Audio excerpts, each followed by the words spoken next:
രാജാവാകുന്ന നിത്യസത്യവചനത്തിനായി ഞങ്ങൾ അങ്ങയെ സ്തുതിക്കുന്നു. യേശുവേ, അങ്ങയുടെ പരിശുദ്ധാത്മാവിനെ നൽകി അങ്ങയുടെ മാഹാത്മ്യം കാണുവാൻ ഞങ്ങളുടെ ഉൾക്കണ്ണുകളെ തുറക്കണമേ. വചനമനുസരിച്ച് അങ്ങയുടെ സാക്ഷിയായി ജീവിച്ച് നിത്യജീവിതത്തിന് ഞങ്ങളെ അർഹരാക്കണമേ. ആമേൻ. യോഹന്നാന് ലഭിച്ച വെളിപാട് 10-ാം അധ്യായം 1 മുതലുള്ള തിരുവചനങ്ങൾ. ചുരുളേന്തിയ ദൂതൻ.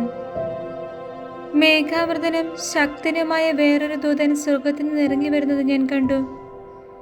അവന്റെ ശിരസിനു മീതെ മഴവില്ല്, മുഖം സൂര്യനെ പോലെ, പാദങ്ങൾ അഗ്നിസ്തംഭങ്ങൾ പോലെയും. അവന്റെ കയ്യിൽ നിവർത്തിയ ചെറിയൊരു ഗ്രന്ഥച്ചുരുളുണ്ടായിരുന്നു. അവൻ വലത്തുകാൽ കടലിലും ഇടത്തുകാൽ കരയിലും ഉറപ്പിച്ചു. സിംഹഗർജനം പോലെ ഭയങ്കര സ്വരത്തിൽ അവൻ വിളിച്ചു പറഞ്ഞു. അപ്പോൾ 7 ഇടിനാദങ്ങൾ മുഴങ്ങി. ആ 7 ഇടിനാദങ്ങൾ മുഴങ്ങിയപ്പോൾ ഞാൻ എഴുതാനൊരുങ്ങി. അപ്പോൾ സ്വർഗത്തിൽ നിന്നൊരു സ്വരം പറയുന്നത് കേട്ടു. ആ 7 ഇടിനാദങ്ങൾ പറഞ്ഞത് മുദ്രിതമായിരിക്കട്ടെ, അത് രേഖപ്പെടുത്തരുത്. കടലിലും കരയിലും നിലയുറപ്പിച്ചവനായി ഞാൻ കണ്ട ദൂതൻ വലത്ത് കൈ സ്വർഗത്തിലേക്ക് ഉയർത്തി ആകാശവും അതിലുള്ളവയും ഭൂമിയും അതിലുള്ളവയും സമുദ്രവും അതിലുള്ളവയും സൃഷ്ടിച്ച നിത്യം ജീവിക്കുന്നവന്റെ നാമത്തിൽ ആണയിട്ടു. ഇനി കാലവിളംബമുണ്ടാവുകയില്ല. 7-ാമത്തെ ദൂതൻ മുഴക്കാനിരിക്കുന്ന കാഹളധ്വനിയുടെ ദിവസങ്ങളിൽ തന്റെ ദാസരായ പ്രവാചകന്മാരെ ദൈവം അറിയിച്ച രഹസ്യം നിവൃത്തിയാകും. ചുരുൾ വിഴുങ്ങുന്നു.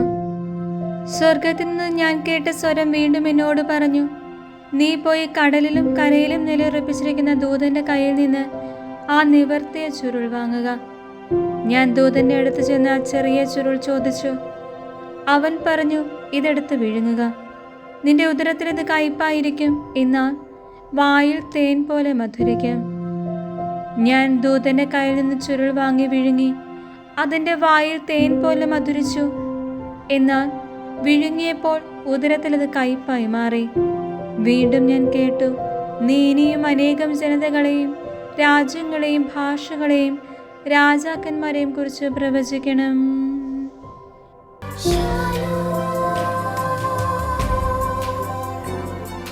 Shalom.